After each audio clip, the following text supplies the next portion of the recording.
Hello everyone, कैसे हैं आप लोग। Welcome to official channel of study UT education dedicate to mechanical engineering department. तो यहाँ पे हम लोग देख रहे थे आरएस कुर्मी का सॉल्यूशन। यह आप लोग का चल रहा है इंजीनियरिंग मैकेनिक्स का सीरीज, और यहाँ पे हम लोग आ गए हैं एक लेक्चर नंबर 12 तक। इससे पहले 11th लेक्चर तक आप लोग नहीं देखे हैं तो डिस्क्रिप्शन में लिंक दिया गया है, उसको आप देख लीजिए या फिर चैनल के प्लेलिस्ट में जाकर चेकआउट कर सकते हैं। ये आपका पूरा का पूरा जो चैनल है वो मैकेनिकल से रिलेटेड है, और यहाँ पे आपका 400 प्लस वीडियो अभी तक हो चुका। पूरा का पूरा आरएस कुर्मी सॉल्यूशन मिलेगा, आरके जिन का सॉल्यूशन मिलेगा, इंपॉर्टेंट क्वेश्चन आपको मिलेगा, सब्जेक्ट वाइज न्यूमेरिकल मिलेगा, एसएससी जेई का क्वालिफाइंग सीरीज मिलेगा, एसएससी जेई का प्रीवियस ईयर का 15 साल का प्रीवियस ईयर का सॉल्यूशन मिलेगा। तो all things which is very important for mechanical engineering department you get here. So please subscribe our channel and bell icon भी प्रेस कर लीजिएगा, ताकि आपको लेटेस्ट अपडेट जब भी मैं वीडियो को डालो आपको मिले। बिकॉज होता क्या है कि यूट्यूब जो है वो रिकमेंड नहीं करता, बहुत बार जो है वो रिकमेंड नहीं करता, तो आपको पता ही नहीं चलेगा और वीडियो अपलोड हो जाएगा। तो आपको ऑल बेल आइकन में दबा लेना, और इसके साथ ही आपको फेसबुक पेज पे, इंस्टा पेज में और टेलीग्राम में ज्वाइन कर लेना। टेलीग्राम में आपको सारे का पीडीएफ वगैरह मिलेगा, कोई भी चीज़ को मैं बुक वगैरह डालता हूँ। और आपको इंस्टाग्राम में जो है और आपको फेसबुक में आपको क्विज वगैरह मिल जाएगा, अपकमिंग रिलेटेड कोई भी टॉपिक रहेगा जो मैं पढ़ाऊंगा उसके रिलेटेड मिल जाएगा। अगर कोई प्रैक्टिकली चीज़ बताऊँगा, जैसे किसी भी प्रैक्टिकली में बहुत सारा छोटा छोटा शॉर्ट वीडियो डालता हूँ, जैसे वेल्डिंग का कुछ डाल दिया प्रैक्टिकली वीडियो, ठीक है, और बहुत सारे चीज़ का, तो वो आपको इंस्टा में और फेसबुक में मिलेगा। तो इससे पहले मैं नहीं बोलता था इंस्टा फेसबुक, बिकॉज इंपॉर्टेंट नहीं था। तो मैं कोई भी चीज़ जो करता हूँ जब इंपॉर्टेंट रहता तभी करता हूँ, मुझे उतना मेरे पास टाइम है नहीं। तो आप अगर दोनों को फॉलो कर लीजिएगा तो वहाँ से भी आप बहुत सारा चीज़ सीख सकते हो। तो चलिए आज के क्लास को हम लोग स्टार्ट करते हैं। तो आप लोग को पता है कि हम लोग जो है इंजीनियरिंग मैकेनिक्स को सॉल्व कर रहे हैं, और इंजीनियरिंग मैकेनिक्स आपको पता है कि ये बेसिक से है, आपका 11-12 तक का सही है, तो आप ऑब्वियसली जो बहुत अच्छी तरह से इंजीनियरिंग मैकेनिक्स को खत्म कर लोगे। तो ये जितना भी यहाँ पे टॉपिक पढ़ेंगे वो आपका रहेगा बहुत ही बेसिक्स। तो मैं आपको ये पहले से पता रहेगा, आपको अगर पता है तो रिवीजन के बेसिस पे ले लीजिए। तो मैं डायरेक्ट क्या करूँगा, उतनी ही चीज़ बताऊँगा जो यहाँ पे बुक पे दिया गया है और जो आपके लिए इंपॉर्टेंट है, राइट, और जिससे आपका एमसीक्यू सॉल्व हो जाए। तो हम लोग ट्राई करेंगे भाई, हम लोग को जॉब निकालना है।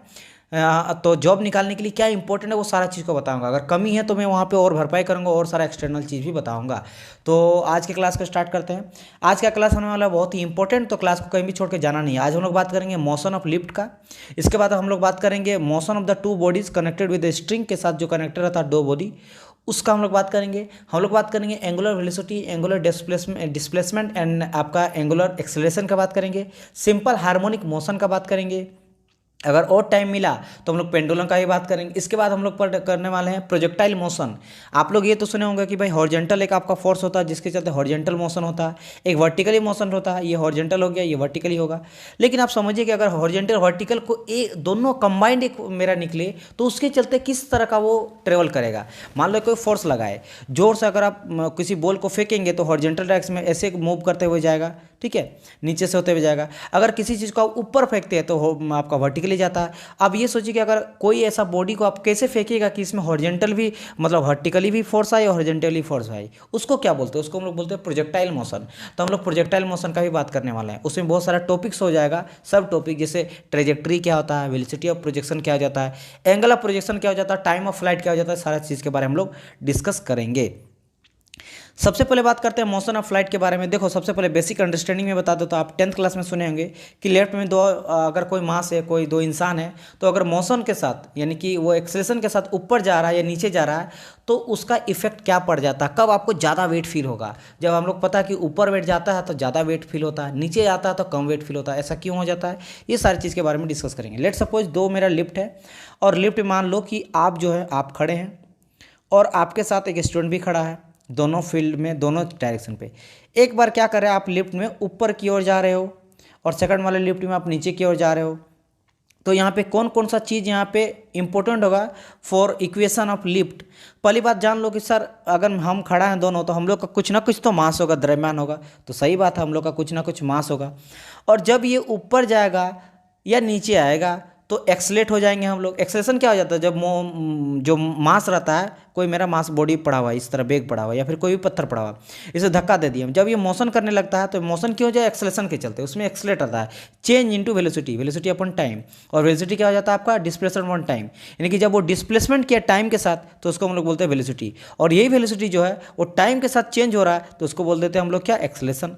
यानी उसमें एक्सेलेरेशन आ जाएगा ऑब्वियसली। अगर उसमें डिस्टेंस ट्रेवल किया तो वेलोसिटी चेंज होगा और वेलोसिटी से मेरा एक्सेलेरेशन बनेगा। तो यानी कि यहाँ हम लोग बोल सकते हैं कि अगर बॉडी मेरा ऊपर जाए नीचे जाए तो मेरा क्या हो जाएगा, एक्सलेट हो जाएगा। तो हम लोग खड़े हैं तो हम लोग का कुछ मास है, और जैसे एक सेकंड सॉरी 1 मिनट में फिर से बना देता, कोई दिक्कत नहीं। ये तो मेरा लिफ्ट है, और दोनों लिफ्ट में मैंने क्या क्या बताया कि अगर ये ऊपर जा रहा है एक बार नीचे आ रहा है, इसमें आपके दोस्त खड़े हैं। एंड इसके अलावा मैंने क्या कहा कि इसमें जो है अगर आपका मास है, क्या है आपका मास है, और जैसे ये मेरा मूवमेंट करेगा चाहे ऊपर हो नीचे तो मेरा इसमें एक्सेलेरेशन आ जाएगा। तो एफ इंटू ए, और सॉरी आपका एम इंटू ए, एम इंटू ए बेसिकली क्या है, आपका बल है, फोर्स है। बिकॉज मुझे पता है कि फोर्स इक्वल टू क्या हो जाता है, मास इंटू एक्सेलरेशन, द्रव्यमान इंटू त्वरण। तो इस तरह तो इस बॉडी का भी बोलेंगे सर क्या इस बॉडी का भी जब हम लोग नीचे जाएंगे तब भी होगा, तो बिल्कुल होगा, यानी कि यहाँ भी आपका एफ होगा, एम इंटू ए होगा। चलो ये चीज़ तो मेरा क्लियर हो गया। अब मुझे एक चीज़ बताओ कि सर अगर हम लोग, ये मेरा लिफ्ट है, तो मेरा एक तो जो भी मास मेरा लिफ्ट का रहेगा या फिर हम लोग का रहेगा, उसके चलते एक डाउनवर्ड डायरेक्शन मेरा ग्रेविटी के चलते मेरा अट्रैक्ट करेगा।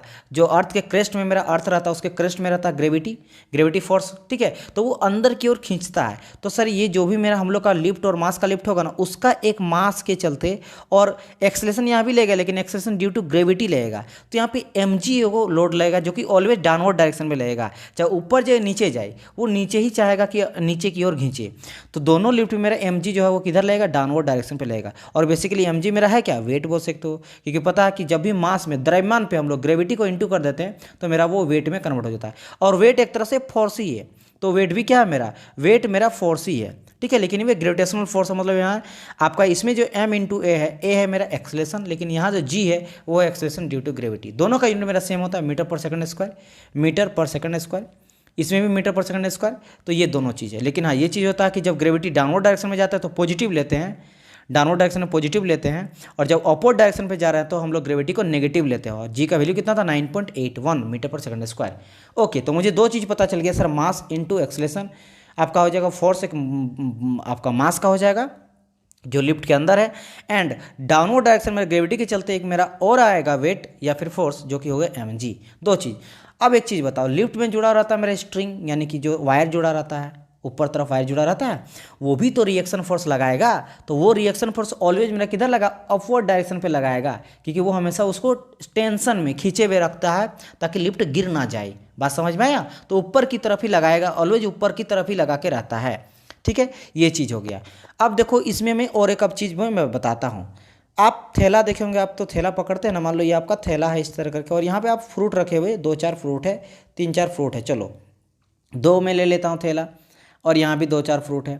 अब आप समझो कि एक बार आप फ्रूट को क्या करते हो, ये वाला पहला जो फ्रूट का थैला है, ये सेकंड वाला फ्रूट का थैला है, इसको आप जोर से आप ऊपर की ओर उठाते हो, स्पीड से बहुत ज़्यादा ऊपर उठाते हो, तो क्या हो जाता है, ये जितना फ्रूट था ना, ये फ्रूट ना चिपक जाएगा, यहाँ चिपक जाएगा, होता है कि नहीं, आप देखे होंगे वो चिपक जाता है क्योंकि नीचे आ जाता है। क्योंकि क्या करता है, जब आप ऊपर की ओर लगा रहे हैं मूवमेंट, जब मोशन ऊपर की ओर हो रहा है, तो ये जो फ्रूट्स है इसमें कुछ ना कुछ मास होगा, और मास होगा तो इसका भी जैसे आप मूवमेंट करेंगे तो इसमें भी एक्सेलेरेशन आ जाएगा, यानी फोर्स, जो ये फोर्स है ये इसके रिडायलेट करता है, यानी अपवर्ड डाउनवर्ड डायरेक्शन मेरा फोर्स लेगा। मोशन अगर ऊपर की ओर गया तो मेरा फोर्स किधर ले जाएगा, नीचे की ओर जाएगा, ठीक है, बैलेंस करने के लिए, समझ आया। उसी तरह दूसरा बैग को अगर हम लोग नीचे की ओर लाते हैं, आप देखे होंगे ना, फ्रूट वगैरह या फिर कुछ भी आप रखे हो थैला में, अब थोली में, ठीक है, जब हम लोग थोली बोलते हैं, थैला बोलते हैं, बैग बोलते हैं, उसका आप स्पीड से नीचे की ओर लाइए तो देखिएगा 1-2 फ्रूट बाहर भी निकल सकता है, थैला से आपका बाहर गिर भी सकता है। क्यों, क्योंकि अब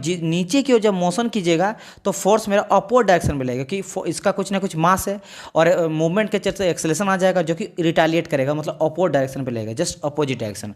मोशन इधर हो गया तो फोर्स इधर हुआ। तो हम लोग क्या समझे, तो हम लोग ये समझे सर कि लिफ्ट में जो भी मास रहेगा ना, अगर वो अपवर्ड डायरेक्शन में जाएगा तो m इंटू ए जो रहेगा वो नीचे की ओर मूवमेंट करेगा, अगर रिएक्शन ऊपर की ओर मूवमेंट करेंगे तो। और जब मेरा लिफ्ट नीचे की ओर जाएगा तो m इंटू ए जो है वो मेरा ऊपर की ओर मूवमेंट करेगा। समझ गए, चलो ठीक है।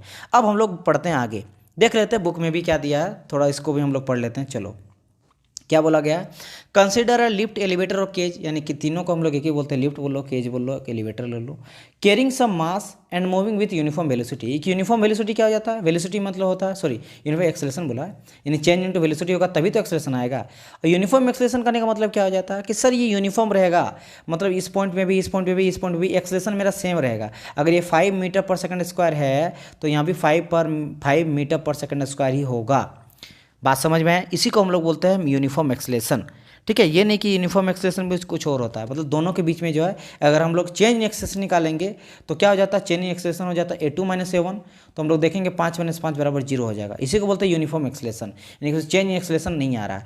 तो यूनिफॉर्म एक्सेलेरेशन एक, अब स्पीड समझ लो कि एक ही स्पीड के साथ कोई गाड़ी चलता है ना, तो उसको बोलते हैं यूनिफॉर्म स्पीड। उसी तरह यूनिफॉर्म एक्सेलेरेशन हम लोग ले लेंगे लिफ्ट का मास m, ए ले लेंगे उसका यूनिफॉर्म एक्सेलेरेशन मीटर पर सेकंड स्क्वायर में, आर जो होता है वो बेसिकली फोर्स हो जाता है, रिएक्शन जो टेंशन के चलते आ रहा है लिफ्ट में जो लग रहा था केबल, उसके चलते जो हम न्यूटन में लेंगे, क्योंकि मैंने कहा था ना कि रिएक्शन जो रिएक्शन फोर्स है बेसिकली, और फोर्स हम लोग आपका किस में लेते हैं, एसआई यूनिट न्यूटन में।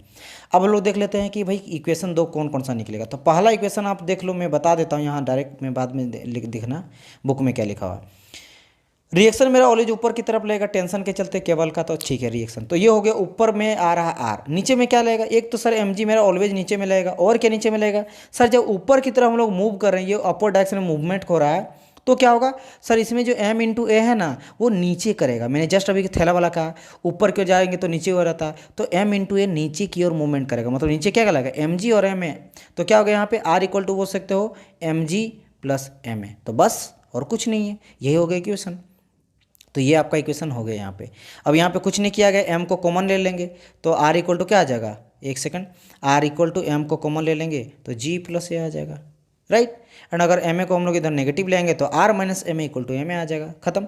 अब हम लोग उसी तरह अगर डाउनवर्ड डायरेक्शन पे जा रहा है, तो जब डाउनवर्ड में जा रहा है तो r = सर r तो ऊपर लेगा ऑलवेज, और यहाँ पे एक चीज़ तो कंफर्म है कि सर mg भी मेरा नीचे लेगा, क्योंकि ग्रेविटी के चलते, ग्रेविटी नहीं डाउनवर्ड।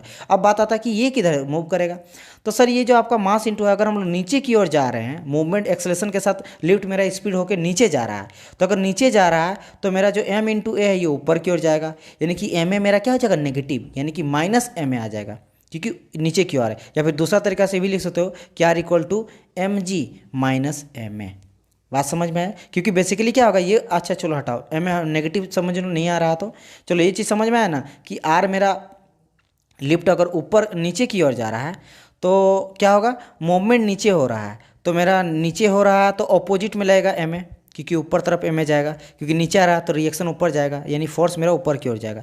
और नीचे मेरा क्या लग रहा है, नीचे मेरा लग रहा है mg, और ऊपर में और मेरा रिएक्शन आ रहा है, तो मेरा रिएक्शन भी ऊपर और mg भी ऊपर, ma भी ऊपर और mg नीचे।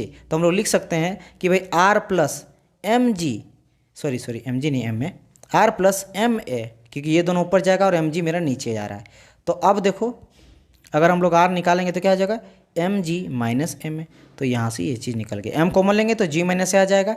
एंड अगर हम लोग यहाँ पे ma को नेगेटिव है, इसको इधर ले आएंगे तो ये आपका इक्वेशन बन जाएगी। ये तो प्लस माइनस का खेल है, तो ये दोनों इक्वेशन का आपको याद रखना, लिफ्ट के साथ ये दोनों मेरा रूल फॉलो होता है। Now we are talking about the motion of two body connected by string. तब इसमें क्या एक्सेलेरेशन आ जाता है, टेंशन क्या हो जाता है, समझो मेरी बात को। पहले तो ये समझ लो कि कंसिडर एक लाइट आपका इनएक्सटेंसिबल, यानी कि जो मेरा वायर रहेगा ना वो उसको आप खींच के और लंबा नहीं कर सकते हो, तो उसको हम लोग बोलते हैं इनएक्सटेंसिबल, एक्सटेंट उसको नहीं कर सकते, उसको और लंबा नहीं कर सकते। स्ट्रिंग है या फिर वायर बोल लो, कुछ बोल लो। पासिंग ओवर ए स्मूथ पुली, आपका स्मूथ पुली है, S on in figure, so that tension T in both string is same, तो दोनों में ताकि टेंशन मेरा सेम रहे। और m1 m2 मास जो है, m1 मास को यहाँ ग्रेटर माना गया है और m2 जो है लेसर मास को माना गया है, ठीक है। ये स्ट्रिंग है तो upward acceleration of the mass m2 will be equal to the downward acceleration, यानी कि जो m है यहाँ पे इसका मास m है, और इसके साथ जब हम लोग एक्सेलेरेशन लेंगे तो ma = मेरा mg आएगा। ऐसा कुछ यहाँ पे कम्बिनेशन बनाया गया है। अच्छा कब होगा ये मैं बताता हूँ। एक चीज़ आप बोल सकते हो सर एक्सेलेरेशन का छोड़ा भी सिर्फ मास का बात करते हैं, कि लेट सपोज कि मैं आपको समझाऊँ, क्योंकि ये समझना आपके लिए बहुत इंपॉर्टेंट है। पुली को मैं प्लस छोड़ो ऐसे बना देते, ये मेरा आपको पुली समझ लो, और ये मेरा एक वायर है। अच्छा अब आप ये समझो ना कि लेट सपोज कि ये मेरा यहाँ पे लगा हुआ है 10 kg, थोड़ा आप बताना पॉज करके या फिर समझना खुद ही कि यहाँ पे लगा, ये आपको समझ लो 50 kg है, एक आपका 10 kg का, एक आपका 50 kg का है, और दोनों का जो लेंथ है ना यहाँ भी जितना मीटर, मान लो 5 मीटर ये नीचे है तो ये भी 5 मीटर नीचे है। अब बताओ कि कोई बैलेंस क्या रह पाएगा कि ये गिर जाएगा। ऑब्वियसली आप बोलेंगे सर अगर मेरा इसमें ज़्यादा वेट है तो ये नीचे गिर जाएगा, अगर सेम हाइट में है तो। अच्छा अगर आपको बोलेंगे कि एक 10 kg का एक 50 kg, लेकिन आपको बैलेंस करके रखना है। अच्छा अगर ये नहीं तो चलो एक तो 40 kg का ले रहे हैं, एक 40 का एक 50 kg का, लेकिन आपको फिर भी तो गिर जाएगा अगर एक हाइट में रहेगा तो, क्योंकि इसका वेट ज़्यादा है। मैं अगर बोलूँ कि मैं दोनों को बैलेंस कर सकता हूँ तो कैसे कीजिएगा, तो मैं हम लोग करते भी हैं, बचपन में करते भी हैं कि मान लो इस तरह का स्ट्रिंग है और इधर मेरा है 50 kg। ठीक है, ये मेरा 50 kg का बांध दिए इस वायर के साथ। और इधर मेरा है 40 kg। कितना है यहाँ पे? मेरा है 40 kg। 40 kg। तो हम क्या करेंगे ना कि अगर हम लोग देखो इसको ऊपर करके रखेंगे और इसको थोड़ा नीचे करके ले आएंगे, यानी कि बेसिकली हम लोग कैसे बना देंगे, 1 मिनट 1 मिनट। तो बेसिकली हम लोग क्या करेंगे कि 40 kg वाला को थोड़ा नीचे ले आएंगे और जो 50 kg है उसको थोड़ा ऊपर ले जाएंगे। इससे क्या होगा कि जो हम लोग वायर को जब इस तरह एक्सटेंड किए ना, बढ़ा दिए ना, इसके चलते फोर्स का डिस्ट्रीब्यूशन हो जाता है और क्या हो जाता है यहाँ पे आपका इक्वल बढ़ जाता है। 40 प्लस आपका 50 कितना होता है, 90 हो जाता है ना। तो 90/2 कितना था, 45। मतलब समझ लो कि इधर मेरा 45 मेरा फोर्स आ रहा है, 45 न्यूटन, या फिर केजी बोल लो। ठीक है, या फिर केजी बोलो। 45 kg इधर आ गया और इधर मेरा 45 kg में डिवाइड हो गया। लेकिन आप बोलेंगे सर यहाँ तो 50 और 40 है, इसीलिए हम लोग इसको थोड़ा ऊपर कर दिए, तब ये गिरेगा नहीं। समझ आया कि नहीं? ये हम लोग हमेशा करते हैं कि नहीं? तो ये चीज़ ध्यान रखिए, इसीलिए हम लोग मास को जो है, मास एक्सेशन को इक्वल कर सकते हैं। चलो, तो इस केस में होता क्या, कुछ नहीं, यहाँ पे आपका डेरिवेशन से लाया गया, but derivation is not important for you. Important is that you should have to remember the formula.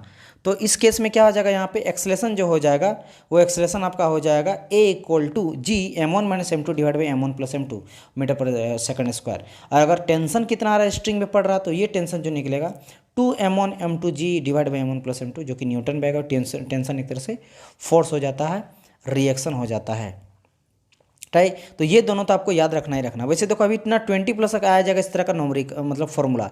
सभी चीज़ को याद रखना इंपॉर्टेंट नहीं है, यहाँ बुक में दे दिया गया है। इट नॉट मीन्स कि आपको सबको याद रखना है, बट यहाँ से क्वेश्चन MCQ में बनेगा RS कुर्मी में, इसलिए यहाँ पे आपको इस सब पे पढ़ना है। बट आपका बेसिक जो है वो बेसिक आप जान लीजिएगा। जैसे ये बेसिक है, आपको समझ में आ गया, समझ में आ गया। इसको अगर आप रटिएगा नहीं, ट्राई कीजिएगा, अगर याद हो पाएगा 2-3 बार रिवीजन कीजिएगा, हो जाएगा तो सही है, नहीं हो पाएगा तो कोई दिक्कत नहीं है। मैं डेरिवेशन में आपको ये सब सारा चीज़ बता दूंगा लेक्चर वाइज में, ठीक है, क्योंकि यहाँ पे MCQ सॉल्यूशन कर रहे हैं यहाँ पे, तो ज़्यादा यहाँ पे डीपली नहीं समझाएंगे, ठीक है, ओके, क्योंकि टाइम टेक लग जाएगा और डेरिवेशन में आपका कोई मतलब भी नहीं है, डेरिवेशन पूछता भी नहीं है यहाँ पे। हाँ, उसके लिए RS में हम लोग जहाँ इंपॉर्टेंट है उस चीज़ को मैं डेरिवेशन न्यूमेरिकल सब कुछ बताता हूँ, which is a paid course. उसको खरीदना, डिस्क्रिप्शन में लिंक दिया गया व्हाट्सअप का, उसमें बात करके पता कर सकते हो। नाउ अब हम लोग यहाँ कर रहे हैं, लेट सपोज कि हम लोग एक आपका इस तरह से हॉरिजेंटल सरफेस ले लिए, यहाँ पे एक मास को रख दिए और एक मास को जो हम लोग झुला दिए, ठीक है, हैंगिंग कर रहे हैं, और एक रोलर के साथ यहाँ पे हम लोग स्ट्रिंग को बांध दिए। तो अब क्या होगा इस केस में, हम लोग कितना एक्सेशन निकलेगा, कितना टेंशन निकलेगा, तब यहाँ पे निकालना है। तो यहाँ भी आपका M × G / m1 + m2 metre per second square आ जाएगा। एंड अगर टेंशन का बात करेंगे तो आपका टेंशन क्या हो जाता है, T = आ जाता है m2 × A, या और दिस वन आ जाएगा m1 m2 G / m1 + m2 Newton में आ जाएगा।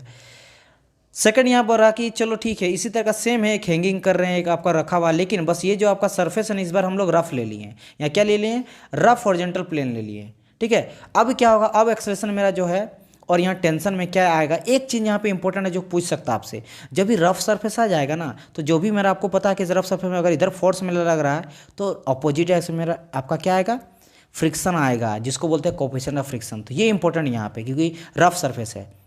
अब देखो यहाँ पे एक्सेलेरेशन हो या फिर टेंशन हो, एक आपका म्यू आ गया, एक्स्ट्रा आ गया है, ये बेसिकली क्या, कोफिशिएंट ऑफ फ्रिक्शन। आपको रिलेशन पूछ सकता है कि टेंशन जो होता है कोफिशिएंट ऑफ फ्रिक्शन के बीच में क्या कैसा आपका आएगा। तो देखो डायरेक्टली प्रोपोर्शनल आ रहा है ना, मतलब अगर मेरा कोफिशिएंट ऑफ फ्रिक्शन बढ़ रहा है तो टेंशन बढ़ेगा ही बढ़ेगा, ऑब्वियसली बात है। फ्रिक्शन मेरा बढ़ा तो खींचने में मेरा ज़्यादा लगेगा, तो टेंशन ज़्यादा लगेगा। टेंशन मतलब फोर्स मेरा जो लग रहा है, टेंशन फोर्स न्यूटन में, वो मेरा ज़्यादा लगेगा। तो याद रखना ये दोनों क्या होता है, रेसिप्रोकल हो जाता है, यानी कि अगर म्यू भी बढ़ेगा तो टी भी बढ़ेगा, ठीक है, फ्रिक्शन बढ़ने से टेंशन भी बढ़ेगा। अब आ जाता है इंक्लाइन प्लेन। इंक्लाइन प्लेन में आपको बता चुका हूँ इंक्लाइन प्लेन पहले पिछला क्लास में, कि अगर इंक्लाइन प्लेन में कोई बॉडी रखा हुआ है, इसका मैं डेरिवेशन भी आपको बताया था क्योंकि इंपॉर्टेंट था। तो अगर मास है तो यहाँ पे mg लाया था, फिर हम लोग दो जो फोर्स है उसको हम लोग रिजोल्व किए थे। तो इस केस में मेरा एक्सेलेरेशन क्या आएगा, आपका टेंशन कितना आएगा, इस चीज़ का यहाँ पे बात किया गया है। और यहाँ पे देखो जो अल्फा एंगल है, ये बेसिकली क्या था, ये एंगल ऑफ रिपोज है। क्या है, एंगल ऑफ रिपोज है। देन यहाँ पे क्या किया गया है, फिर से उसी चीज़ को लिया गया है इंक्लाइन, लेकिन यहाँ पे फिर से अब रफ सरफेस को लिया गया है। तो रफ सरफेस लिया गया, तब मेरा एक्सेलेरेशन क्या आ जाएगा और टेंशन क्या आ जाएगा, इस चीज़ का यहाँ पे बात किया गया है, राइट। तो ये सारी चीज़ को मैं नहीं बोलूँगा कि रट लीजिए, 1-2 बार देखिएगा, याद होगा तो सीखे, नहीं हुआ तो कोई दिक्कत नहीं है, राइट। कि इस तरह का क्वेश्चन जो है आपका एग्जाम में नहीं आएगा। लेकिन यहाँ क्या किया जाता है, RS कुर्मी का यही अच्छा बात है कि वो हर एक टॉपिक से जितना क्वेश्चन हो सकता है ना वो बना देता है, तो लड़का को कहीं से छूटे ना, तो उसके लिए सही है ये चीज़। अब देखो यहाँ पे आ जाते हैं हम लोग प्रोजेक्टाइल का बात करते हैं। तो प्रोजेक्टाइल आपको पता है कि मान लो किसी, जैसे मैंने कहा कि कोई मास है, उसमें अगर हम लोग एक्सेलेरेशन दे देते तो आ जाता है मेरा फोर्स, मूवमेंट आ जाता है। कोई बॉडी रखा हुआ है, उसको जैसे हम लोग उसमें एक्सेलेरेशन दे देते तो उसमें मूवमेंट आ जाता है। तो आप ये जानते हैं कि भाई हॉरिजॉन्टल डायरेक्शन में जब कोई जाता है तो इसको हम लोग बोलते हैं हॉरिजॉन्टल फोर्स, यानी हॉरिजॉन्टल मोशन बोल देते हैं। ठीक है, अगर कोई वर्टिकली जाता है तो इसको हम लोग वर्टिकली मोशन बोल देते हैं। तो क्या होगा, इफ़ अगर हॉरिजॉन्टल वर्टिकल दोनों साथ में कंबाइंड आ जाता है, कंबाइंड इफेक्ट क्या होगा, तो कंबाइंड इफेक्ट कुछ इस तरह का होगा। कैसे, देखो कैसे, ये मान लो ऐसे कुछ करके गया, तो यहाँ से आप कंसिडर करो ना इस पॉइंट को, इस पॉइंट को कंसिडर करो, ये जो ए पॉइंट है, यहाँ से अगर देखेंगे और यहाँ से अगर ऊपर तरफ हम लोग देख रहे हैं तो क्या देख रहे हैं कि जब यहाँ से यहाँ तक गया, तो यहाँ से यहाँ तक गया ना, तो ये इतना से इतना तक किया, ये हॉरिजॉन्टल देखो, यहाँ से लेकर यहाँ तक तो हॉरिजॉन्टल मूव किया ना, हॉरिजॉन्टल डिस्टेंस ये है। और अगर हम लोग बात करेंगे ग्रीन में, देखो यहाँ से यहाँ तक, यहाँ से यहाँ तक तो मेरा वर्टिकली मूव किया। तो आप देख रहे हो क्या कि ये वर्टिकली भी मूव कर रहा है डिस्टेंस, और ये हॉरिजॉन्टली भी मूव कर रहा है। तो इसी को हम लोग बोलते हैं प्रोजेक्टाइल। तो इस तरह मान लो ये पॉइंट ये है, ये पॉइंट बी है, ये पॉइंट सी है, ये पॉइंट डी है, सारे को अगर हम लोग कंसिडर करके उसको मिला देंगे इस रेंज को, तो यहाँ से जो एक मिलेगा, ये मेरा मिलेगा प्रोजेक्टाइल मोशन, इसको बोल देते हैं। ठीक है, इसके अलावा जो ये किस वेलोसिटी से जाता है, मान लो ये यू वेलोसिटी से जाता है, इसको हम लोग बोलते हैं वेलोसिटी ऑफ प्रोजेक्शन बोल जाते हैं। जहाँ से ये स्टार्ट होता है वहाँ से लेकर हॉरिजॉन्टल के बीच का जो एंगल रहता है, जिसको हम लोग मान लो अल्फा से दिखाते हैं, तो इसको बोलते हैं एंगल ऑफ प्रोजेक्शन बोल देते हैं। जो आपका ये मैक्सिमम हाइट तक जाता है उसको हम लोग रेंज बोल देते हैं। रेंज तो बेसिकली यहाँ से यहाँ तक होता है, जो डिस्टेंस होता है, जो जहाँ से स्टार्ट किया मेरा प्रोजेक्टाइल और जहाँ मेरा जाकर अर्थ से टकराया, ठीक है, उसको हम लोग बोलते क्या है, उसको बोलते हैं रेंज, उसको बोलते हैं रेंज आर से। और ये जो है इसको हम लोग बोलते हैं time of flight. Time of flight क्या हो जाता है, जब वो मैक्सिमम हाइट तक पहुंचता है, तो मैक्सिमम हाइट यहीं आ जाता है। ठीक है, तो मैक्सिमम हाइट तक कितना टाइम पे पहुंचा, उसको बोलते हैं टाइम ऑफ फ्लाइट। समझ आया, तो ये सारे टॉपिक यहाँ पे दिया गया है। देखो बोला गया है particle moving under the combined effect of vertical and horizontal forces is called projection. देखो ये चीज़ समझ गए। देखो ये यहाँ से देखो, इसमें मान लो वर्टिकल है, तो आप देखो यहाँ पे, आप यहाँ देखो मान लो 5 मीटर है, ये 10 मीटर है, ये 15 मीटर है। आप कितना भी डिस्टेंस ट्रेवल कर रहे हो तो वर्टिकली जा रहे हो, क्या हॉरिजॉन्टल थोड़ा सा भी मूवमेंट हो रहा है, इधर इधर तो एकदम जीरो हो रहा है। उसी तरह अगर सिर्फ हम लोग हॉरिजॉन्टल का बात करेंगे तो हॉरिजॉन्टल यहाँ जा रहा है 5 मीटर, यहाँ जा रहा है 10 मीटर, यहाँ जा रहा है 15 मीटर, इधर तो आप मूव कर रहे हैं, क्या वर्टिकली थोड़ा सा भी मूव कर रहे नहीं कर रहे। लेकिन इसको अगर हम लोग ये ना लेके अगर ऐसे बना दें, इस तरह बना दे, तो यहाँ से आप कहीं भी किसी भी पॉइंट से अगर लीजिएगा, इस बार हम लोग पॉइंट मान लो हम लोग यहीं ले लेते हैं, तो यहाँ से भी देखिए इतना ट्रेवल किया, यहाँ से लेकर यहाँ ट्रेवल किया हॉरिजॉन्टल, तो भाई यहाँ से लेकर यहाँ तक तो वर्टिकल भी ट्रेवल किया। अब अगर हम लोग इस पॉइंट को ना लेकर हम लोग एक थोड़ा सा ले लें कि चलो हम लोग इस पॉइंट को लेते हैं, यहाँ भी देख लो, यहाँ से लेकर यहाँ तक इतना दूर मेरा हॉरिजॉन्टल ट्रेवल किया, तो यहाँ से लेकर यहाँ तक मेरा वर्टिकल भी ट्रेवल किया। तो ये मेरा होता है combined effect of horizontal vertical forces, तो इसको बोलते हैं प्रोजेक्टाइल। ठीक है, ट्रेजेक्टरी में बता दूँ, ट्रेजेक्टरी क्या हो जाता है, path trace by the projection. ये जो ट्रेस हम लोग करते हैं यहाँ यहाँ इस तरह करके, मान लो इस तरह का मूवमेंट है, यहाँ तक जा रहा है, फिर दूसरा यहाँ तक जा रहा है, तीसरा यहाँ पॉइंट यहाँ तक गया, तो सबको हम लोग यहाँ से यहाँ तक गया, फिर यहाँ से यहाँ तक गया। इसको हम लोग जब मूव करते हैं, मूव करके एक आपका लाइन खींच देते हैं, तो ये मेरा बनता कैसा है आपका ट्रेजेक्टरी, जिसको हम बोलते हैं ट्रेजेक्टरी। और ये पैराबोलिक होता है, ये भी ध्यान रखना कैसा होता है पैराबोलिक। तो ये क्वेश्चन पूछ भी देता है कि प्रोजेक्टाइल मोशन का जो है वो कैसा बनता है डायग्राम, तो पैराबोला बनता है। और वेलोसिटी क्या हो जाता है, जिस एक्सेलेरेशन से वो मेरा प्रोजेक्टेड किया जाता है, जो स्टार्टिंग हो जाता है ना यहाँ से ना, यहाँ से ये वेलोसिटी से वो ले लेता है। और एंगल जो अल्फा हो जाता है, तो ये एंगल आ जाता है जो हॉरिजॉन्टल के साथ बनाता है, हॉरिजॉन्टल के साथ जो एंगल बनाता है उसको हम लोग क्या बोलते हैं, angle of projection. And time कितना हो जाता है, तो it's total time taken by the projector to reach the maximum height. Total time ये नहीं कि जहाँ से स्टार्ट किया जहाँ तक एंड किया, इसका टाइम, ये टाइम नहीं बात कर रहा है, जो मैक्सिमम हाइट तक जाता है, यानी कि मैक्सिमम हाइट ये है इसका, ये मैक्सिमम हाइट है, तो यहाँ तक जाने में उसको कितना टाइम लगा, उसी को हम लोग बोलते हैं टाइम ऑफ फ्लाइट। और रेंज क्या हो जाता है, टोटल डिस्टेंस, यानी distance between the point of projection and the point of projectile when the strike to ground, यानी कि आपका यहाँ से लेकर यहाँ तक, ये 1 से लेकर 2 तक, जितना यहाँ से लेकर जब स्टार्ट किया तब क्या टाइम था, और जब ये स्ट्राइक किया तब क्या टाइम, उन दोनों के बीच का कितना टाइम लगा, वो चीज़ रेंज बोल देते हैं। सॉरी, वो डिस्टेंस कितना लगा उसको हम लोग बोल देते हैं। ठीक है, अब एक प्रोजेक्टाइल को निकालने के लिए इक्वेशन क्या हो जाता है, उसके लिए हम लोग क्या क्या चीज़ को कंसिडर करेंगे। तो मान लो इस तरह से स्टार्ट किया है, यहाँ तक गया है, तो पहली बात तो यहाँ पे एक चीज़ हम लोग लेंगे वेलोसिटी, किस वेलोसिटी से यहाँ से स्टार्ट किया, तो यू वेलोसिटी से ले लेते हैं, तो वो वेलोसिटी यहाँ दिया गया। ओ पॉइंट होता है जहाँ से स्टार्ट किया मेरा प्रोजेक्शन, और एक एंगल ले लेंगे अल्फा, ये अल्फा क्या आएगा, एंगल ऑफ प्रोजेक्शन हो गया। तो इस सारे चीज़ को हम लोग अगर देख के, और हम लोग ये भी देख लेंगे कि पी पॉइंट है, पी पॉइंट देखो यहाँ पे, वो सारे चीज़ को मैं जो बताया वहाँ पे यहाँ पे, यह आपका वाई डायरेक्शन है, ये आपका एक्स डायरेक्शन है, ये आपका एक्स वाई बेसिकली क्या दिया गया कि हाईएस्ट डिस्टेंस तक पहुंचा, कितना टाइम पे पहुंचा, टी टाइम पे मान लो हाईएस्ट डिस्टेंस तक पहुंचा, तो ये हो गया क्या क्या, इसको हम लोग बोलते हैं आपका time of flight. Time of flight यहाँ से यहाँ तक, ये लेकर जी ओ से लेकर ए तक जो गया इसको बोलते हैं हम लोग रेंज बोल दे देंगे। यू मेरा क्या है, यू मेरा वेलोसिटी ऑफ प्रोजेक्शन हो जाएगा। अल्फ़ा मेरा क्या है, अल्फ़ा जो है वो मेरा एंगल ऑफ प्रोजेक्शन हो गया। और आपका बाकी सारा चीज़ तो समझ गए होंगे, दैट्स इट, यही सारा चीज़ है। तो ये सारी चीज़ को अगर हम लोग कंसिडर करेंगे तो मेरा जो एक इक्वेशन मिलता है जिसको बोलते हैं इक्वेशन ऑफ ट्रेजेक्ट्री, तो वो जो निकलता है वो मेरा क्या निकल जाता है, वो निकल जाता है y equal to x tan alpha minus this one. ये सारा चीज़ जहाँ पे सब चीज़ मैं बता चुका हूँ। एक्स आपका, एक सेकंड, एक्स आपका क्या डिस्टेंस है, ये जो हाईएस्ट डिस्टेंस जहाँ तक पहुँचा उसका डिस्टेंस। अल्फ़ा क्या है, ये आपका अल्फ़ा है, यानी कि इसको बोल सकते हो आप आपका क्या, एंगल ऑफ प्रोजेक्शन। जी क्या है, ग्रेविटी है। एक्स आपको वही चीज़ है, वो यू भी आपको बता चुका हूँ। वाई क्या है, यू क्या है, सॉरी ये यू है, म्यू नहीं है। यू क्या है आपका वेलोसिटी है। और अल्फ़ा क्या है, अल्फ़ा जो है, एक सेकंड, यहाँ पे एक यू दिया गया है ना, यू बेसिकली यहाँ पे जो है ना वो आपका इनिशियल जो वेलोसिटी है, सॉरी ये जो अल्फ़ा वो अल्फ़ा एंगल है, ये अल्फ़ा एंगल है। हाँ तो वो तो मैं बता ही चुका हूँ, मुझे लगा नहीं बताऊँ। अल्फ़ा आपका एंगल हो गया जिसको बोलते हैं एंगल ऑफ प्रोजेक्शन, और यू जो है वो आपका क्या हो गया, वेलोसिटी। चलो, एंड यहाँ पे मैंने बता चुका ना, since the equation of parabola there for the path trace by the projection he parabola, तो ये पाराबोला, पाराबोलिक इसको बोलो या फिर पाराबोला बोल लो, पाराबोलिक जाता है। अब कितना टाइम मेरा लगा, टाइम को मैंने बता, time of flight, time of flight का हाई डिस्टेंस जाने में कितना टाइम लगा, तो वो टाइम यहाँ से आप निकाल सकते हो। ठीक है, हॉरिजेंटल के साथ कितना बना रहा वो चीज़ है, और हॉरिजेंटल के साथ कितना रेंज है। रेंज मतलब स्टार्ट जहाँ से किया और जब एंडिंग किया, स्टार्ट और एंडिंग किया तो कितना टाइम लगा, कितना कितना डिस्टेंस ट्रेवल किया, रेंज में डिस्टेंस, तो वो आप यहाँ से निकाल सकते हो। ठीक है, दोनों में और एक आ जाता है, हाँ ये चीज़ मैक्सिमम हाइट तक जाने में उसको कितना आपका maximum height of the projectile, मतलब मैक्सिमम हाइट कितना तक गया, मैक्सिमम हाइट जब जाता है ना तो ये हाइट कितना है, मैक्सिमम हाइट कितना तक वो ट्रेवल कर सकता है, तो वो मेरा निकलता है इस फॉर्मूला से।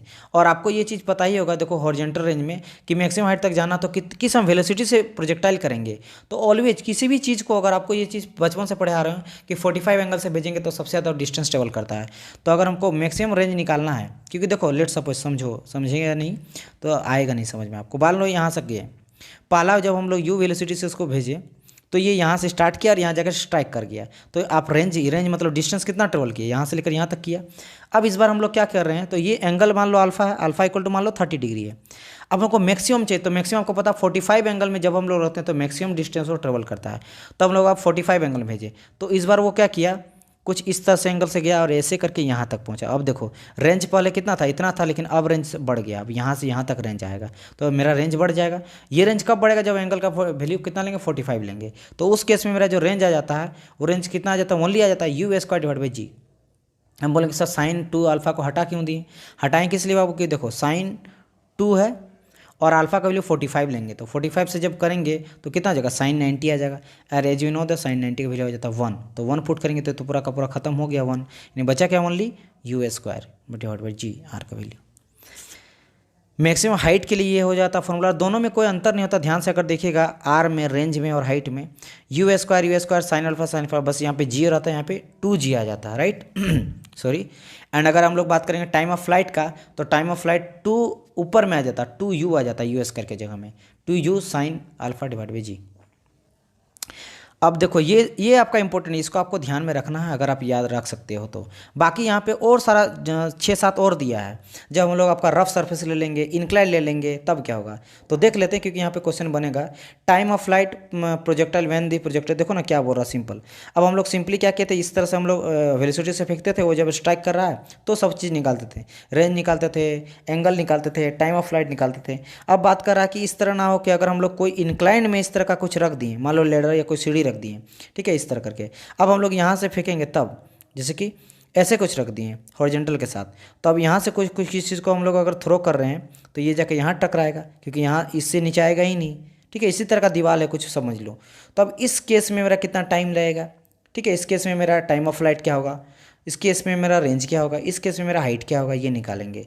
तो यहाँ पे 2 चीज़ आ गया, एक तो आपका आ गया 2 एंगल, यहाँ वाला एंगल आ गया जिसको हम लोग बीटा से दिखाएंगे, और ये एंगल अल्फा आ गया।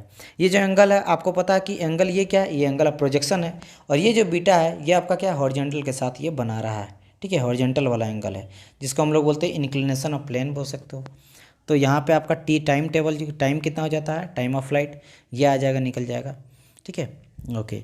तो ये दो केस आ जाता है। जब ये कब आता है केस ना, जब हम लोग अपवर्ड डायरेक्शन पे फेंक रहे हैं, लेकिन अगर कोई घुमा के बोल दे कि हम लोग इधर से जा रहे हैं, इधर रिटर्न अगर आ रहा तो मतलब मान लो ए है और बी है, जब ए से बी जा रहा तब ये टाइम लगा। अगर बी से ए आ रहा है, ये तो नीचे से नहीं ऊपर से ही आएगा, बी से आ रहा तब क्या होगा, इस डायरेक्शन पे आएगा। ठीक है, किधर से, इस डायरेक्शन में, तब क्या होगा, तब जो है टाइम आपका ये लगेगा। देन यहाँ पे रेंज का बात किया होगा, वही रेंज का बात किया, जब वो ऊपर से नीचे की ओर जाता है तब रेंज क्या लगेगा, यानी कि कितना डिस्टेंस जाएगा, तो यहाँ से आप निकाल सकते हो। और अगर वो डाउनवर्ड डायरेक्शन में जाएगा तब क्या, तब अच्छा इसी चीज़ को दिया गया है, इसी में यहाँ पे डायरेक्ट वो उस चीज़ को हटा दिया गया। फिर डायरेक्ट यहाँ पे बात किया मैक्सिमम आपका कितना जा सकता है वेलोसिटी, तो बस यहाँ पे भी हम लोग 45 ले लेंगे एंगल का, जो भी यहाँ पे एंगल दिया गया अल्फ़ा, तो अल्फ़ा के लिए कितना हो जाएगा, 45 हो जाएगा। और बीटा भी हाफ हो जाएगा। बीटा हाफ क्यों हो जाएगा, क्योंकि ये जो एंगल है वो ज़्यादा उठ जाएगा। ठीक है, ये एंगल मेरा ज़्यादा उठ जाएगा, तो मेरा बीटा का वैल्यू क्या हो जाएगा, घटेगा, क्योंकि ये घट जाएगा, डाउन और चल जाएगा, तो बीटा बाई 2 हो जाता है। तो ये आप अल्फ़ा इक्वल टू देखो 45 प्लस बीटा बाई 2 लिख लो, या फिर आप pi by 4 plus beta by 2 लिख लो। 45 को पाई बाई 4 क्यों लिखा गया, क्योंकि हम लोग 180 हो जाता ना पाई का वैल्यू, तो 180 को 4 से डिवाइड करते हैं तो मेरा 45 आ जाता है। तो पाई के जगह में हम लोग मतलब 180 की जगह में पाई भी पुट कर सकते हैं, तो पाई बोल लो या फिर 180 बोल लो, तो पाई बाई 4 लिख सकते हो 45 के जगह में। ठीक है, क्योंकि काट के देखना, 180 को काटेंगे 4 से तो मेरा 45 आएगा, तो 45 लिखो, या फिर आपका 180/4 लिखो, तो 180 को पाई लिख सकते हैं, पाई बाई 4। एंड यहाँ पे बात किया when the projectile is projected in downward direction, तो हाँ वो बोले ना कि रेंज दोनों का होता है, तो ये दिया कब, जब वो ओ से बी की ओर जा रहा है। देखो ओ से बी मतलब अपवर्ड डायरेक्शन पे, ओ से बी की ओर जा रहा है, इधर डायरेक्शन में जा रहा है, तो रेंज है ये वाला। और जब वो डाउनवर्ड डायरेक्शन पे आ रहा है, मतलब बी से ओ की ओर आ रहा है, इधर आ रहा है, ठीक है, इंक्लाइन में ही, तब ये रेंज होगा। अब हम लोग बात करेंगे एंगुलर डिस्प्लेसमेंट का, एंगुलर वेलोसिटी का एंड एंगुलर एक्सलोरेशन का। देखो आपको पता है कि भाई एंगुलर डिस्प्लेसमेंट क्या हो जाता है, आपको पता है डिस्प्लेसमेंट पहले क्या होता है, डिस्टेंस। सर डिस्टेंस जो आपका होता आता है, डिस्टेंस मान लो ए है और बी है, मैं बता चुका हूँ सारा चीज़। ए से बी तक जब वो जाता है किसी भी तरह से, मतलब ऐसे भी जाए तभी डिस्टेंस, इस तरह घूम के जाए तभी डिस्टेंस, ऐसे जाए तभी डिस्टेंस, कैसे हो जाए वो डिस्टेंस होता है। लेकिन डिस्प्लेसमेंट जो होता है वो हो जाता है विस्थापन, मतलब minimum distance between the initial and final point. तो मिनिमम डिस्टेंस क्या होगा, जब तार को लेकर खींचिएगा वही मैक्सिमम डिस्टेंस। थोड़ा सा भी तार को अगर लूज रख लिया, लेट सपोज कि कोई दो चीज़ का डिस्टेंस माप रहे, थोड़ा आपका तार जो लूज हो गया, तो देखो ये बढ़ जाएगा, इसका डिस्टेंस बढ़ जाएगा, लेकिन हमको चाहिए मिनिमम, मतलब एकदम शॉर्टेस्ट डिस्टेंस। तो शॉर्टेस्ट डिस्टेंस के लिए हमको डायरेक्शन पहली बात तो दिखाना पड़ता है कि इसी डायरेक्शन में जाना पड़ेगा। तो इसी से हमको एक चीज़ पता चल गया कि सर मेरा जो विस्थापन हो जाता है या फिर जो डिस्प्लेसमेंट हो जाता है वो हो जाता है पहली बात तो मेरा वेक्टर क्वांटिटी, क्योंकि यहाँ पे मेरा डायरेक्शन का जरूरत पड़ रहा है। वहीं अगर मेरा डिस्टेंस का बात करेंगे, ठीक है, डिस्टेंस का बात करेंगे, एक सेकंड, डिस्टेंस का बात करें तो वो हो जाता है मेरा स्केलर क्वांटिटी, क्योंकि उसमें डायरेक्शन का जरूरत नहीं पड़ता, किधरों से और डिस्टेंस हो जाएगा। तो हो गया मेरा डिस्टेंस। अब आ जाता है एंगुलर डिस्टेंस। तो भाई हमको पता है कि डिस्प्लेसमेंट जो होता है यहाँ से यहाँ तक गए तो शॉर्टेस्ट डिस्टेंस को जो है ए से बीच के शॉर्टेस्ट डिस्टेंस को हम लोग बोलते हैं डिस्प्लेसमेंट। लेकिन एंगुलर डिस्प्लेसमेंट क्या होता है, एंगुलर मतलब वो एंगल में जो वो डिस्प्लेसमेंट दूरी तय करता है तब उसको बोलते हैं एंगुलर डिस्प्लेसमेंट। ये हम लोग सर्कल या फिर स्क्वायर वगैरह में, जैसे स्फेयर वगैरह में देखते हैं। जैसे ये है, ये इसका आर रेडियस है, ठीक है, और ये मान लो जो है इसका थीटा कुछ एंगल ट्रेवल किया, कहाँ से कहाँ तक, जब पॉइंट ए से लेकर बी तक गया, तो यहाँ से जो मेरा थीटा ट्रेंगल, यहाँ आर्क, इतना आर्क वो ट्रेवल किया, आर्क सर्कमफेरेंस का छोटा पार्ट को आर्क बोलते हैं। तो इतना जब वो ट्रेवल किया, इसको जो थीटा से निकाला जाएगा तब इसको हम लोग बोल देते हैं एंगुलर डिस्प्लेसमेंट। जब एंगुलर वेलोसिटी की बात करेंगे तो मुझे को पता है क्या, नॉर्मली क्या पता है कि भाई डिस्प्लेसमेंट अपन टाइम को हम लोग बोल देते हैं वेलोसिटी।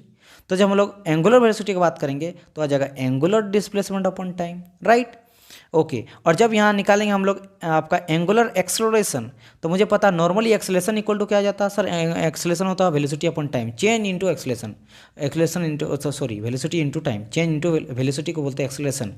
क्या हो जाता है, change into velocity divide by time, या फिर चेंज इन वेलोसिटी। लेकिन जब हमको चाहिए आपका एंगुलर एक्सेलरेशन तो क्या आ जाएगा यहाँ पे, एंगुलर एक्सेलरेशन बोल रहे हैं, तो आ जाएगा क्या यहाँ पे, angular velocity divide by time, मतलब सब में एंगुलर जुड़ते जाएगा। तो हम लोग इसके को फिगर से दिखाते हैं, आपको फट से समझ में आ जाएगा क्या बात कर रहे हैं हम लोग। ओके, तो इस फिगर को ध्यान से देखिए, ये मेरा सर्कल है और ये मान लो रेडियस इसका 5 सेंटीमीटर दिया गया है, फिर कुछ भी नहीं भी दिया फिर भी आप समझ जाइएगा, ठीक है।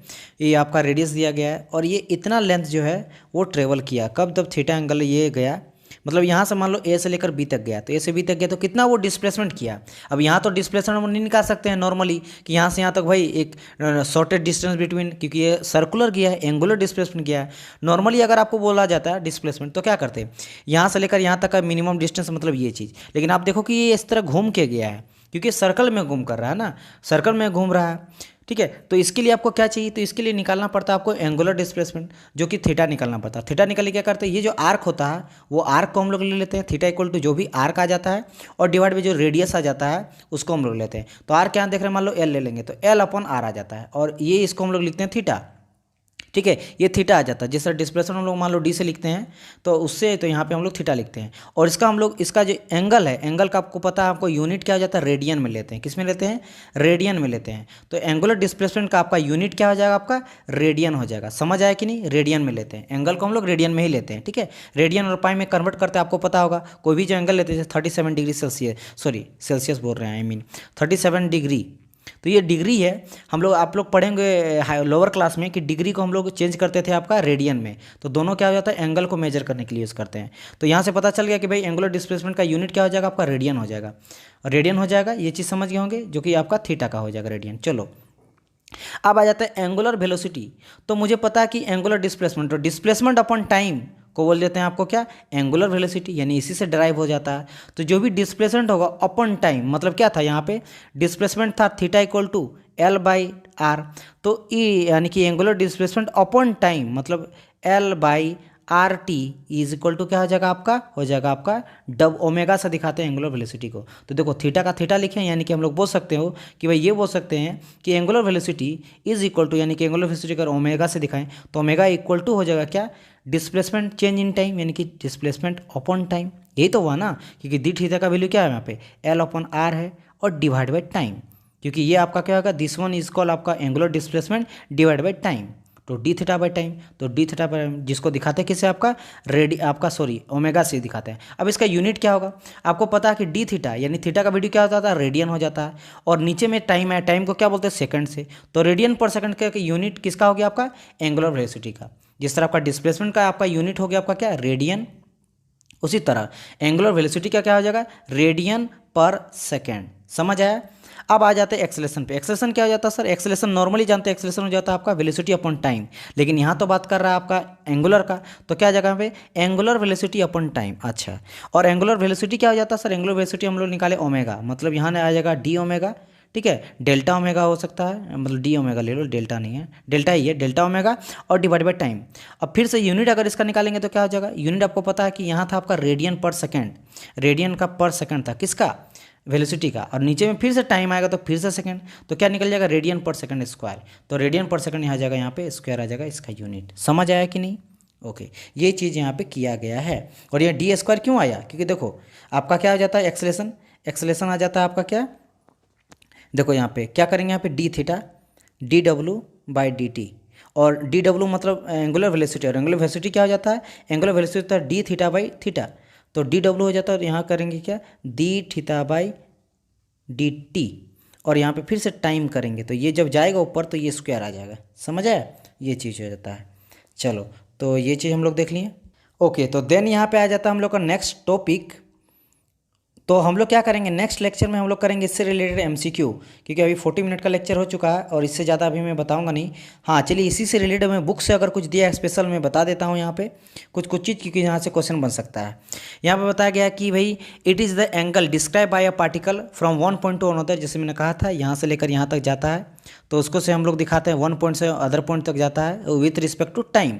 Since the angular displacement has both dimension मतलब magnitude and direction, so it's a vector quantity. As you know that displacement मेरा वेक्टर क्वांटिटी है, क्योंकि इसमें डायरेक्शन का जरूरत पड़ता है, और मैग्नीट्यूड मेरा स्केलर रहे, क्या वेक्टर है, सब में मेरा मैग्नीट्यूड होता है। मैग्नीट्यूड क्या होता है सर, जैसे कि मैग्नीट्यूड मतलब क्या कि कितना भी डिस्टेंस वो ट्रेवल कुछ तो किया ना, किसी भी चीज़ में मैग्नीट्यूड होता है। जैसे अगर टाइम का बात है 4 मिनट 5 मिनट 10 मिनट 1 घंटा 2 घंटा, मास का बात करें 2 kg 5 kg जो 2 ग्राम 5 ग्राम, तो यही जो हम ग्राम में बोल रहे हैं 5 ग्राम, कुछ भी यूनिट में लिखे 10 न्यूटन, तो ये मेरा कुछ ना कुछ तो न्यूटन होगा, तो मैग्नीट्यूड हो जाता है।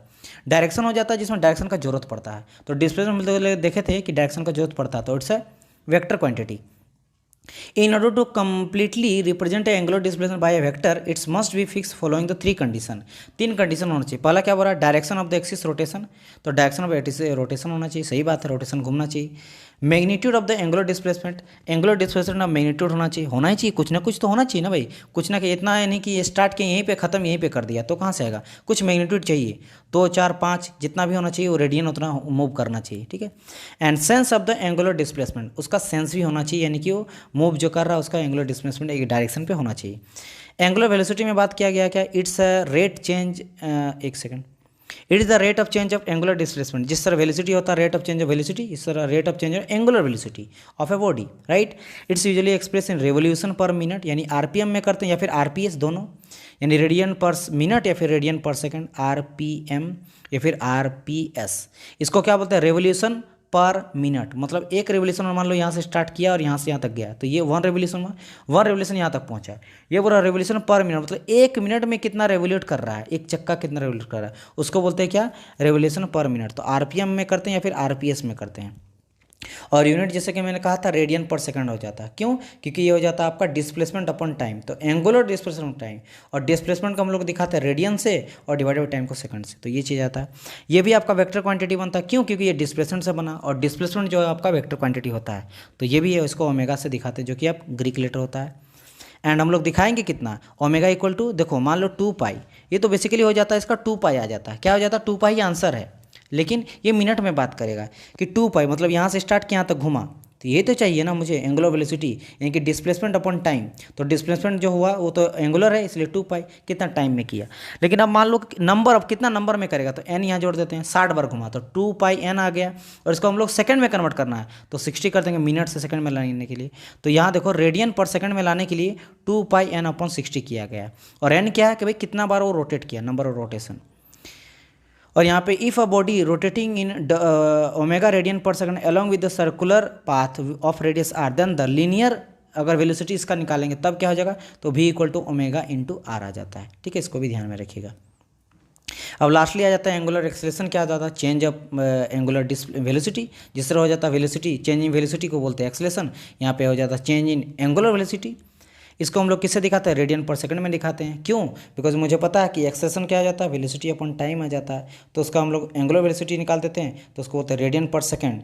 यहाँ पे क्या आ जाता है भाई, वेलोसिटी अपॉन टाइम, मतलब वेलोसिटी अपॉन टाइम, और एंगुलर वेलोसिटी का मैं यूनिट निकाल चुका मीटर पर सेकंड, और फिर से सेकंड, तो मीटर पर सेकंड आ गया।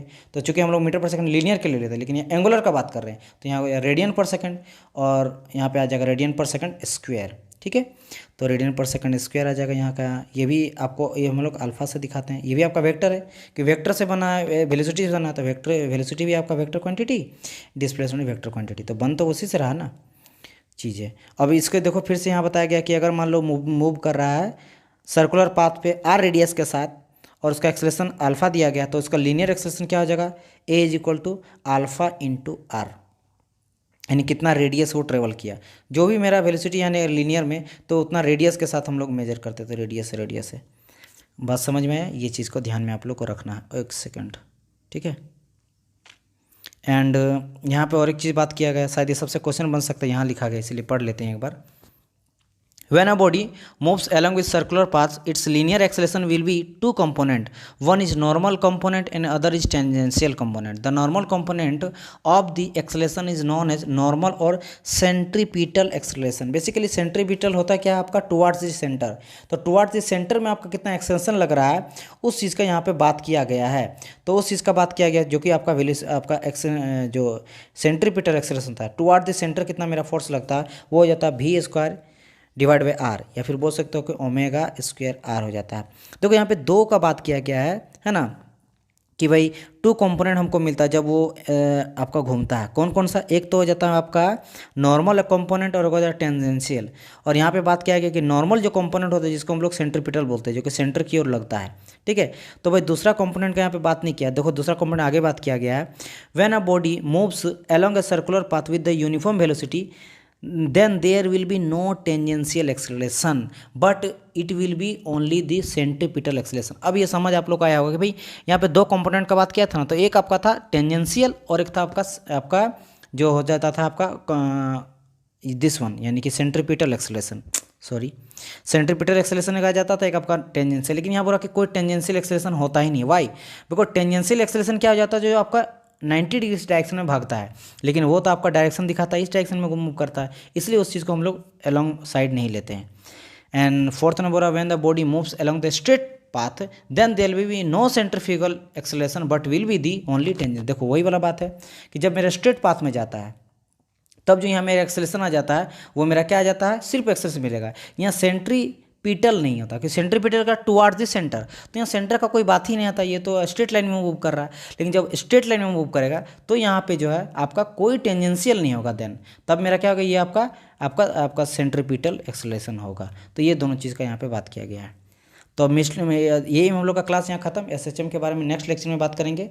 और वीडियो लाइक अगर आपको पसंद आता तो वीडियो को लाइक करना बनता है। कमेंट कीजिए क्या कौन सा पोर्शन आपको अच्छा लगा और कौन सा लेक्चर जो है आर एस कुर्मी के बाद क्या आना चाहिए। और मैं बना रहा हूँ आपका नंटे का सीरीज बना, और जैसे आपको पता है प्रीवियस रिपोर्ट टोटल जितना आया गया एसएससी जेई में चैप्टर वाइज आपको बना रहे हैं। एमसीक्यू सीरीज चलेगा, जैसे आर एस कुर्मी हम लोग कैसा करते हैं, एमसीक्यू बनाते हैं और जहाँ इंपॉर्टेंट थ्योरी लगता है उसको डिस्कस करते हैं, वो आने वाला है। तो वीडियो को लाइक कीजिए, अगर फर्स्ट टाइम चैनल को विजिट कर रहे हैं तो चैनल को सब्सक्राइब कर लीजिए, बेल आइकन दबा लीजिएगा। एंड आरकेजन का परचेज करना तो नीचे में दिया गया डिस्क्रिप्शन में लिंक, फ़ोन नंबर से आप कॉन्टैक्ट करके उसके बारे में डिटेल पता कर सकते हैं। एंड मैकेनिकल से रिलेटेड बहुत सारी चीज़ यहाँ पे कंटेंट मिल जाएगा, वो सारी चीज़ को ध्यान रखना है। एंड आप लोग बोल रहे हैं कि सर प्लीज़ आप फ्री कर दीजिए, ज्वाइन बटन को रिमूव कर दीजिए। देखो बाबू, मैं यहाँ पे जो है पढ़ाने के लिए और मैं कंटेंट को फ्री ही करना चाहता हूँ, बट बहुत ही कम व्यू जाता है ना, 40 50 100 व्यू 500 व्यू तक जाता है। मुझे पहुँचना है बहुत सारा आदमी तक। बहुत सारे स्टूडेंट है ना जो लाखों रुपया खर्चा करता है एसएससी जेई का तैयारी वगैरह के लिए, एई वगैरह जेई और जेई के लिए, ठीक है, जूनियर और सीनियर इंजीनियरिंग के लिए। लेकिन होता क्या, गेट वगैरह के लिए भी खर्चा करता है, लेकिन उन लोग को कंटेंट उतना सही नहीं मिल पाता। मैं चाहता हूँ 200 200 300 रुपये में भी वो सब, अगर उससे अच्छा अगर मिल रहा तो क्या दिक्कत है, बट आदमी तक पहुँचे तो सही, वो देखे तो सही। तो पहुँच ही नहीं रहा, तो आप लोग ज़्यादा शेयर कीजिए। जिस टाइम पे ज़्यादा व्यू आएगा ना, मैं उसको भी हटा दूंगा, उसको भी मैं पूरी तरह से फ्री कर दूंगा। बात समझ में आए? अब बोलेंगे अभी पैसा क्यों ले रहे, क्योंकि मेरे अंडर में बहुत सारा कोई टेक्नीशियन काम करता है, फिर जो पेड कोर्स बनाते हैं वो टीचर काम करते हैं, वो टीचर लोग को पे मुझे करना पड़ता है। जो अपलोडिंग वगैरह करता है, क्योंकि मेरे पास इतना टाइम है नहीं, एडिटिंग करता है, अपलोडिंग करता है, चैनल को थंबनेल वगैरह बहुत सारा चीज़ होता है, ये सब चीज़ को चलाने के लिए कोई काम करता है, उसको भी मुझे पैसा पे करना। तो मैं फ्री कर सकता हूँ काम, वो फ्री में काम नहीं करेगा, तो उतना तो मुझे मिनिमम कॉस्ट निकालना ही पड़ेगा ना, तभी जाके मैं उन लोग को दे पाऊंगा। ज़्यादा शेयर करने से फ़ायदा क्या होगा, पैसा मिलेगा ज़्यादा, ऐसा कुछ नहीं है। अगर ज़्यादा शेयर किया जाए, ज़्यादा लोग को जाएगा तो एक एड रेवेन्यू कुछ जो यूट्यूब से आएगा वो मिनिमम मुझे इतना कॉस्ट आ जाएगा, तो मैं उन लोग को दे पाऊंगा। तो जब उन लोग को दे पाऊंगा तो मैं फ्री पूरी तरह से कर दूंगा, ठीक है। तो वो वाला चीज़ है कि मैं बहुत टाइम से, एक साल से मैं अपनी पॉकेट से ही भर रहा हूँ, टीचर लोग को दे रहा हूँ। यूट्यूब में जितना चीज़ दिया जा रहा है वो फ्री ऑफ कॉस्ट ही एक तरह से मान लो, क्योंकि वो जो है मुझे मेरे लिए चाहिए भी नहीं है। और चूँकि लेकिन मैं फ्री काम करूँगा, बहुत सारे को नहीं करेंगे, उनको पे करना पड़ेगा, नहीं तो वो भाग जाएंगे, समझ है, फिर आप लोग को लेक्चर नहीं मिलेगा। तो ये सारा चीज़ है, तो ये इसका ध्यान में रखते हैं आप लोग शेयर वगैरह कीजिएगा। और मिलते हैं नेक्स्ट वीडियो में, तब तक के लिए good bye and God bless you all.